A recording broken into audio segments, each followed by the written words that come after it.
Hello বন্ধুরা, আজকে আমি চলে এসেছি মাছ কাটতে। বন্ধুরা, আমি কিন্তু মাছ কাটতে পারি না, বুঝলে বন্ধুরা।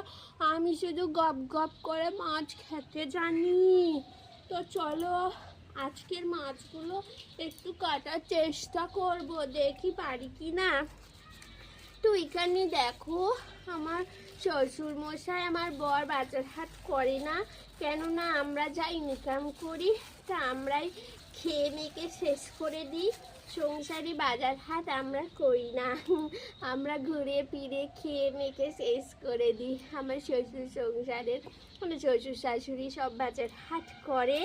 তো দেখো এখানে কিন্তু ভোলা মাছ এনেছে আমার শ্বশুর রোজ দিন মাছ আনে, এনে এনে ফ্রিজে ফ্রিজে রেখে দেয়। আমরা ওই 10টা 11টার দিকে ঘুম